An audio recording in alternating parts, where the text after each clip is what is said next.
자, 여러분은 부흥이라고 할 때에 그것이 무엇이라고 생각하십니까? 많은 사람들은 사람이 많이 모이는 것을 부흥이라고 생각하는 사람도 있습니다.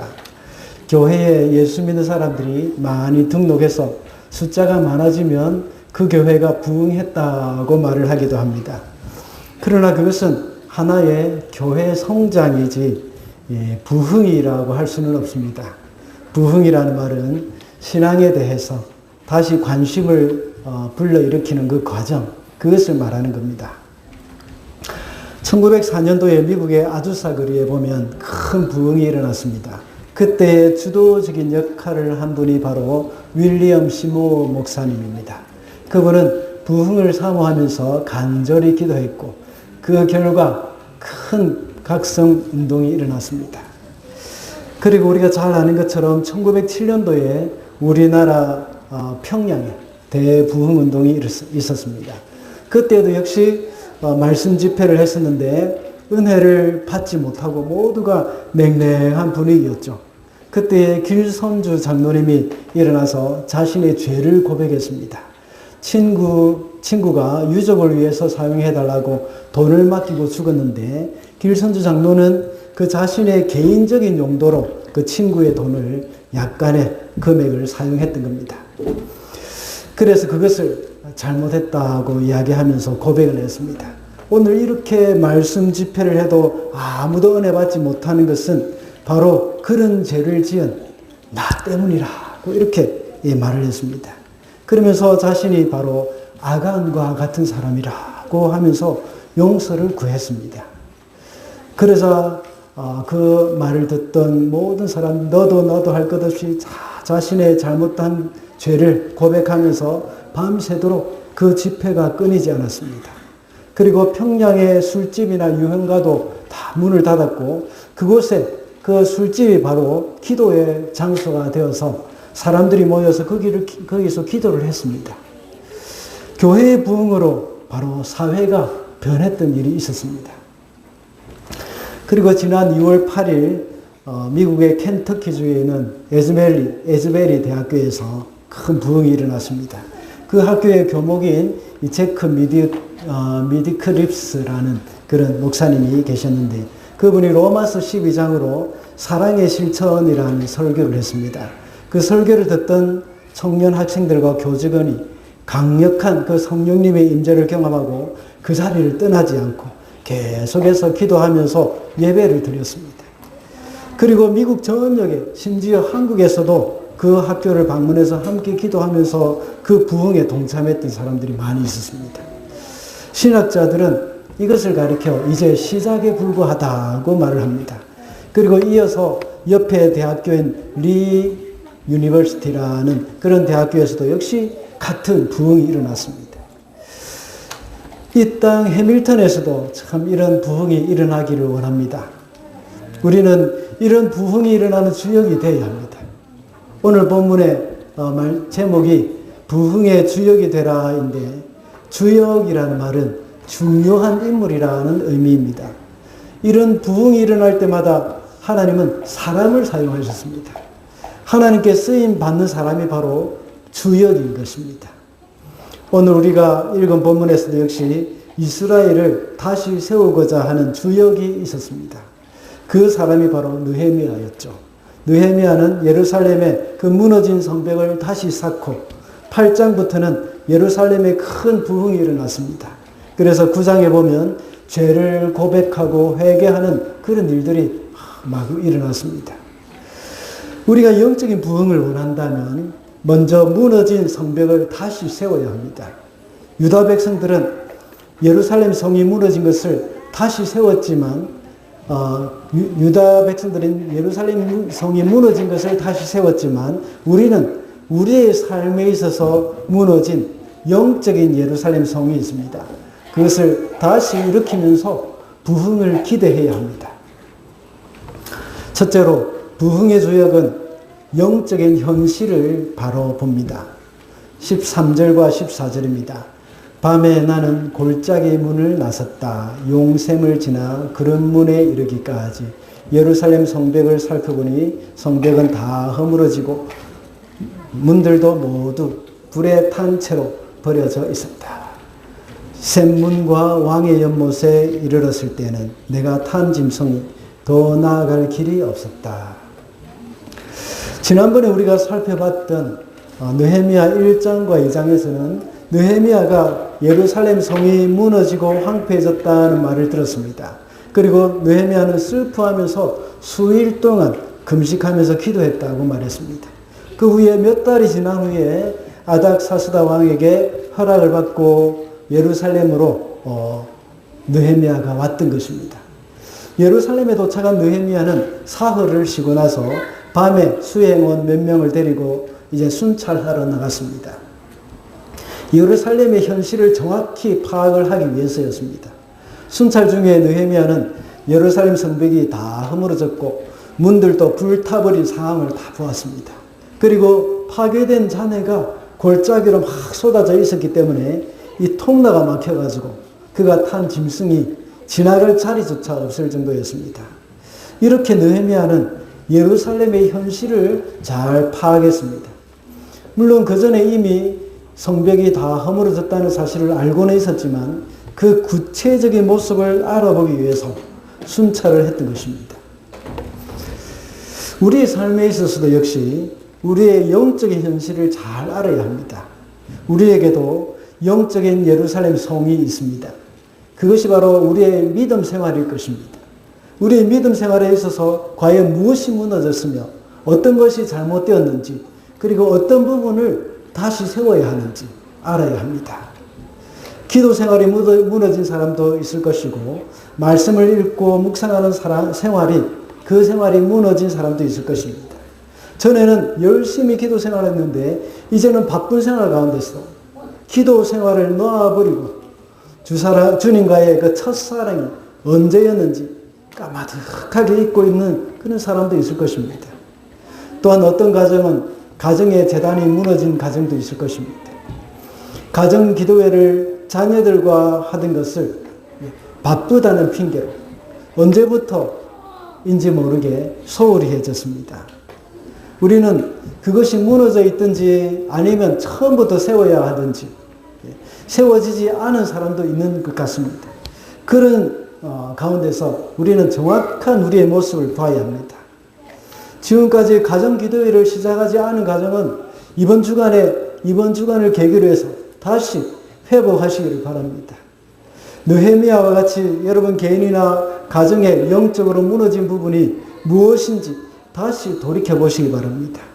그리고 그것이 회복될 수 있도록 기도를 해야 하겠습니다.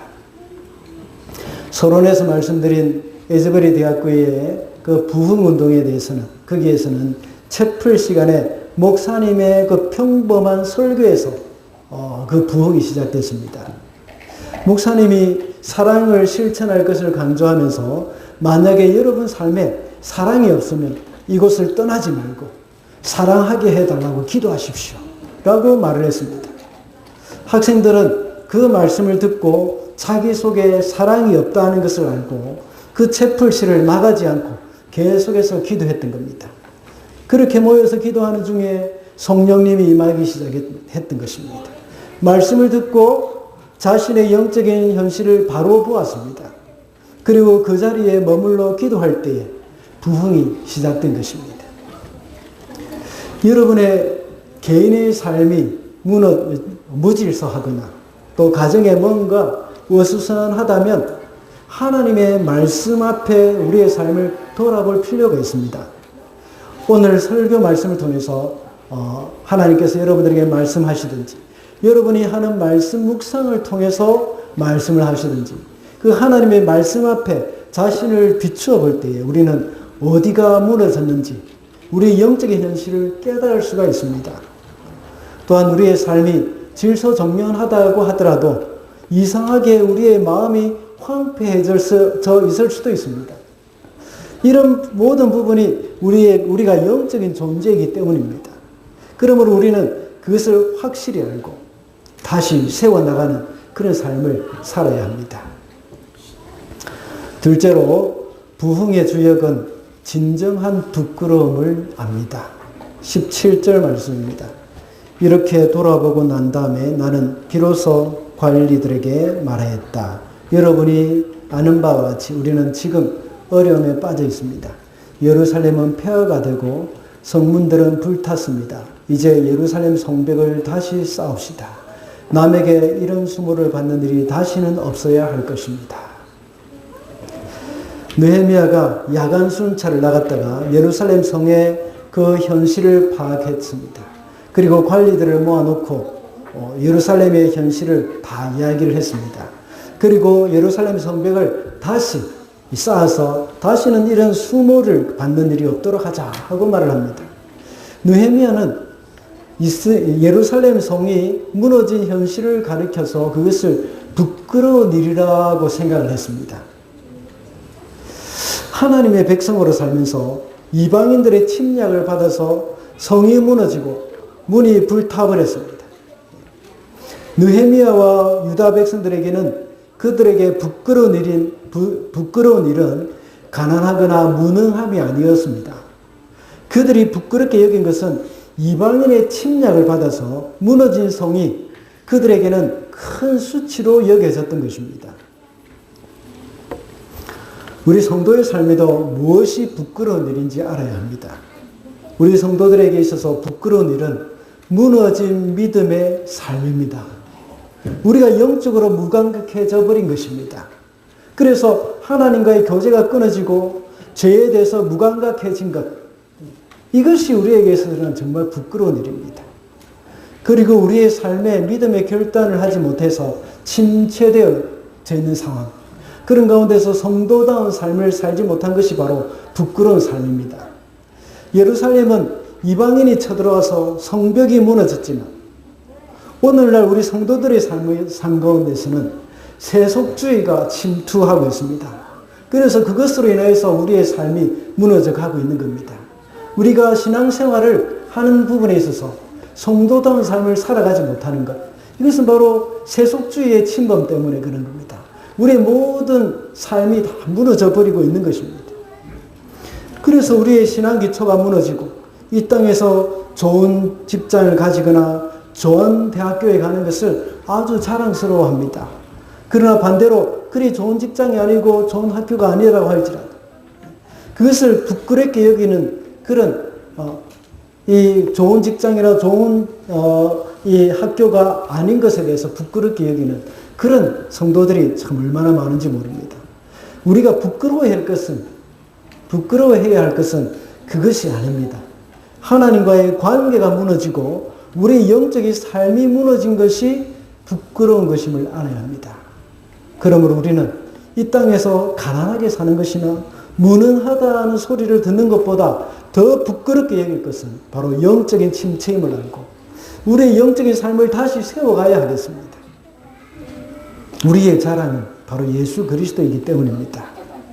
우리가 우리의 세상적인 것을 자랑하지 않고 예수님을 자랑하는 사람이 되어야 합니다. 우리 주님의 십자가가 자랑스럽지 못한 사람들은 세상의 것에 자랑스러워하거나 세상의 것이 없다고 부끄러워하는 경향이 많습니다. 그리고 그리스도의 십자가도 역시 이런 사람들은 부끄러워합니다. 왜냐하면 십자가는 세상적으로 볼 때 너무나도 가치 없어 보이고 초라해 보이는 것이기 때문입니다.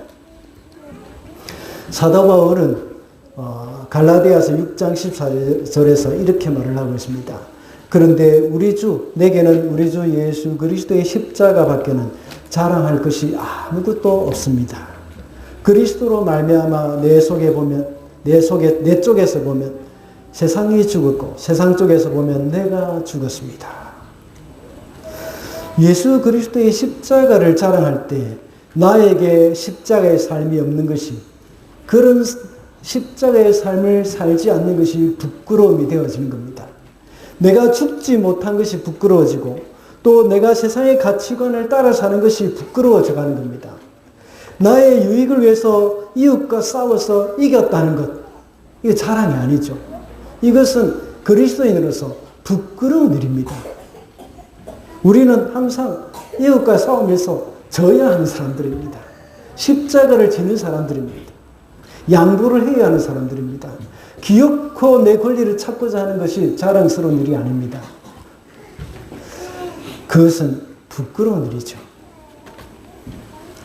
다음 한 주간은 고난주간입니다. 주님의 고난을 생각하면서 그 고난이 바로 내가 당해야 할 고난이며 또 예수님의 죽음이 바로 나의 죽음이라는 것을 깊이 생각하는 기간입니다. 우리의 영적인 삶을 점검하고 다시 세워갈 수 있는 그런 좋은 기회입니다. 그래서 모든 성도들이 특별 새벽기도에 나와서 기도의 시간을 가졌으면 참 좋겠습니다. 기도하면서 우리 영적인 삶에 무너진 것을 바로 알고 그것을 수치로 여기면서 하나님께 기도해야 합니다. 앞서 말씀드린 에즈베리 대학교의 부흥운동으로 다시 돌아가 봅시다. 유기성 목사님은 에즈베리 부흥운동에 대해서 하신 말씀이 생각납니다. 거기는 단순히 말씀에 반응해서 기도해야겠다고 생각하고 그 자리에서 기도하기 시작하면서 부흥이 일어났다고 했습니다. 이런 일이 우리 성도들의 신앙생활에서 많이 일어나지 않습니까? 말씀을 듣고 내가 기도를 좀 해야겠다는 생각이 들었던 적이 얼마나 많이 있었는지 저도 알고 여러분들도 알 것입니다. 정말 많이 있었습니다. 그런데 그 생각을 무시하고 그냥 다시 일상생활로 들어가 버렸기 때문에 아무 일도 일어나지 않았던 것입니다. 이제 여러분의 마음속에 기도해야 되겠다는 생각을 가진 사람들은 이번 주 특별 새벽기도부터 시작하시기 바랍니다. 그래서 우리의 영적인 삶을 회복하고 주님이 주시는 그 영적인 부흥을 경험하시기 바랍니다. 이번에 주님의 고난을 생각하면서 기도로 한 주간을 보내기를 바랍니다. 그리고 세속주의가 우리 삶 속에 침투하여서 우리의 영적인 생활이 다 무너져 버린 것에 대해서 깊은 수치감을 느끼면서 다시 부활을 맞이하시기 바랍니다. 그것이 바로 우리의 부흥입니다. 말씀을 맺겠습니다. 오늘은 부흥의 주역이 되라는 제목으로 말씀을 살펴봤습니다. 부흥의 주역은 영적인 현실을 바로 보고 진정한 부끄러움을 안다고 했습니다. 성도로서 우리는 이 땅에 있는 동안에 하나님의 부흥이 임하도록 기도해야 합니다. 각자의 신앙 가운데서 부흥이 일어날 때 자신이 먼저 변하고 우리의 변화된 삶을 통해서 세상을 바꿀 수 있는 능력이 있는 그런 그리스도인이 될 수가 있습니다. 느헤미야가 무너진 예루살렘을 건축함으로써 그 예루살렘의 영적인 부흥의 기초를 다졌습니다. 우리도 역시 영적으로 무너진 곳을 다시 세움으로 부흥을 일으켜갈 수 있는, 부흥을 이끌어갈 수 있는 그런 저와 여러분이 되시기를 바랍니다. 기도하겠습니다.